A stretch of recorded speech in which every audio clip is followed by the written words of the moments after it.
ಅರ್ಧದಷ್ಟು ಪರಿಹಾರ ಆಗಿದ್ರೆ ಇನ್ನೂ ಮಳೆ ಬರ್ತೈತೆ. ಇನ್ನೂ ಮಳೆ ಅಕ್ಟೋಬರ್ವರೆಗೆ ಮಳೆ ಇದೆ. ಡ್ಯಾಮ್ ಎಲ್ಲ ತುಂಬ ಆಸೆ ಇದೆ. ಇನ್ನೂ ಟೈಮ್ ಇದೆ. ಈ ಒಂದು ತಿಂಗಳವರೆಗಂತೂ ಏನೂ ಸಮಸ್ಯೆ ಇಲ್ಲ ಬೆಳೆಗೆ. ಆಮೇಲೆ ನೋಡೋಣ. ಕಾಲುವೆಗಳಿಗೆ ನೀರು ನಿಲ್ಲಿಸೋದು ನೀವು ಡಿಸ್ಚಾರ್ಜ್ ಮಾಡೋದು ಸ್ಟಾಪ್ ಮಾಡ್ತೀರಿ, ಯಾಕಂದರೆ ಈಗ ಡ್ಯಾಮ್ಗಳಿಗೆ ಲೆವೆಲ್ ಭಾಳ ಕಡಿಮೆ. ಡ್ಯಾಮ್ನಾಗ ಇಲ್ಲಾಂದ್ರೆ ಆಟೋಮೆಟಿಕ್ ಸ್ಟಾಪ್ ಆಗೇ ಆಯ್ತು ಅದು. ನದಿಯಲ್ಲಿ ಕೂಡ ನೀರಿಲ್ಲ, ಹಿಂಗಾಗಿ ಆಟೋಮೆಟಿಕ್ ಸ್ಟಾಪ್ ಆಗಿದೆ. ಕುಡಿಯೋ ನೀರಿಗೆ ಈಗೆಲ್ಲ ಹಿಡಿದೆಲ್ಲ ನೀರಿಗೆ ಕುಡಿಯೋ ನೀರಿಗೆ ಮಾತ್ರ, ಬೆಳಗ್ಗೆ ಅಂತೂ ಸದ್ಯಕ್ಕಿಲ್ಲ. ಜಾಸ್ತಿ ಆದರೆ ಕೊಡ್ತೀವಿ. ಸರ್, ಈಗ ರಾಮದುರ್ಗ ಸೇರಿದಂತೆ ಕೆಲವೊಂದಿಷ್ಟು ಕಡೆ ಮಳೆ ಆಗಿಲ್ಲ, ಹೀಗಾಗಿ ಆ ಭಾಗದ ಜನರು ಬೆಳೆ ಬೆಳೆದು ಸಂಕಷ್ಟದಲ್ಲಿದ್ದಾರೆ. ಅದೇ ಹೇಳಿದಿಲ್ಲ, ಮನೆ ಸರ್ವೆ ಮಾಡ್ತಾರೆ ಅಂತ ಹೇಳಿದಿಲ್ಲ. ಸರ್ವೆ ಮಾಡಲಿಕ್ಕೆ ಡಿ ಸಿ ಅವರು ಆದೇಶ ಮಾಡ್ತಾರೆ. ಯಾರಿಗೆ ಹೋಗಿದೆ ಸರ್ಕಾರ ನಿರ್ಧಾರ ಮಾಡ್ತಿದ್ದು ಏನು ಕೊಡಬೇಕು ಏನು ಕೊಡಬಾರ್ದು ಅಂತ. ಅದೇ ಸರ್ವೆ, ಅದೇ ಫಸ್ಟ್ ಸರ್ವೆ ಆಗ್ಬೇಕಲ್ಲ. ಫಸ್ಟ್ ಸರ್ವೆ ಆಗ್ಬೇಕು. ಯಾಕೆ ಕೆಲವರು ಬೆಳೆ ಬಂದಿದೆ, ಕೆಲವ್ರು ಬಂದಿಲ್ಲ. ಎಲ್ಲ ನಮ್ಮನೆ ಇದ್ದೀರ ಅದರಲ್ಲಿ.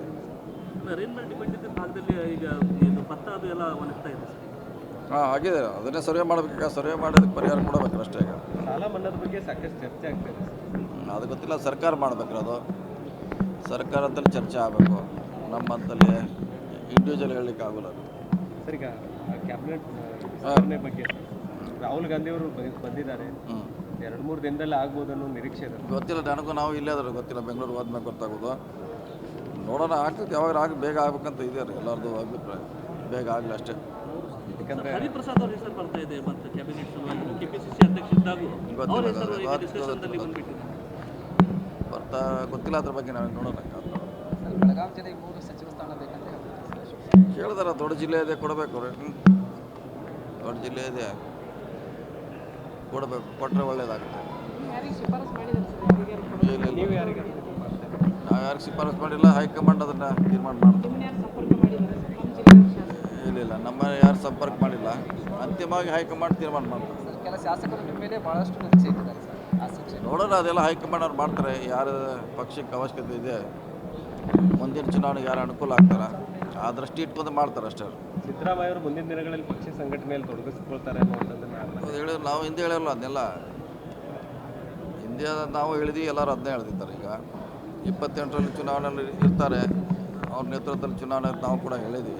ಪಕ್ಷಕ್ಕೆ ಕೆಲಸ ಮಾಡೇ ಮಾಡ್ತಾರೆ. ಅಹಿಂದ ನಾಯಕತ್ವದ ಸಾರಥಿ ಯಾರು ಅನ್ನುವಂಥದ್ದು ಸಾಕಷ್ಟು ಪ್ರಶ್ನೆಗಳು ಇರುವಂಥದ್ದು. ಏನಾದರೂ ಅಂಥ ಚರ್ಚೆ ಮಾಡೋದೇನು ಅವಶ್ಯಕತೆ ಇಲ್ಲ. ಅದನ್ನೇ ಅಷ್ಟು ಡೈಲ್ಯೂಟ್ ಮಾಡೋದು ಅವಶ್ಯಕತೆ ಇಲ್ಲ.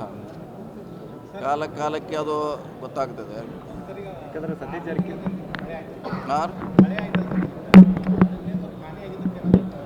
ಸರ್ವೆ ಮಾಡೋದು.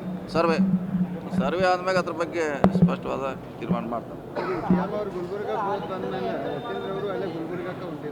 ಯಾಕೆ ಹಂಗೇನಿಲ್ಲ. ಇಲ್ಲ, ಈಗ ಅವರು ಮಂತ್ರಿ, ಇಡೀ ರಾಜ್ಯಕ್ಕೆ ಮಂತ್ರಿ. ಅವರು ಹೋಗ್ತಾರೆ, ನಾನು ಹೊಂಟಿದ್ದೀನಿ. ಹಾಗೆ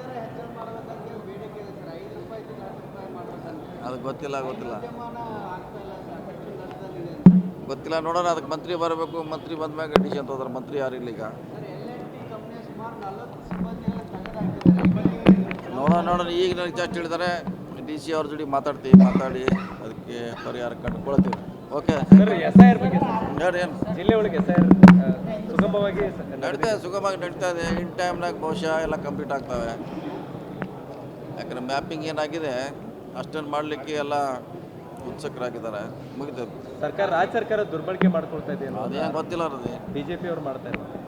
ಇಲ್ಲ, ಇಲೆಕ್ಷನ್ ಕಮಿಷನ್ ಅಲ್ಲೇ ಡೆಲ್ಲಿಯಲ್ಲಿದೆ. ಅವ್ರಿಗೆ ಹೇಳ್ತಾರೆ, ಅವರೇ ಎನ್ಕ್ವೈರಿ ಮಾಡ್ತಾರೆ.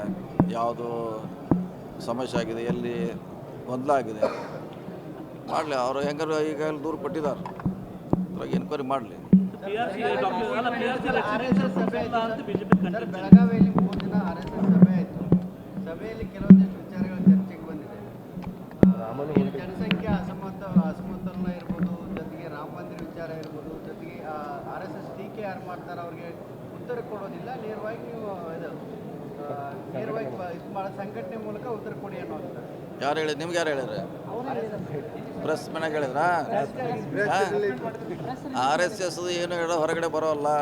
ಅದು ಗುಪ್ತವಾಗಿರ್ತದೆ.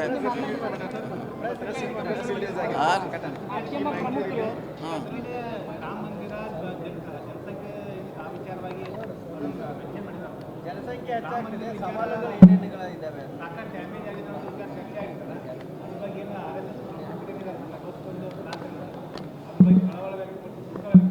ಜನಸಂಖ್ಯೆ ಅಲ್ಲ ಸರ್ ರಾಮ ಮಂದಿರ ಹುಂಡಿ ಕಳ್ತನ ಅದು ಗಂಭೀರ ವಿಷಯ ಅದು ಗಂಭೀರ ವಿಷಯ. ಅದ್ರ ಬಗ್ಗೆ ಎನ್ಕ್ವೈರಿ ಆಗಲೇಬೇಕು. ಈಗಲೇ ಮಾಡ್ತಿದ್ದಾರೆ.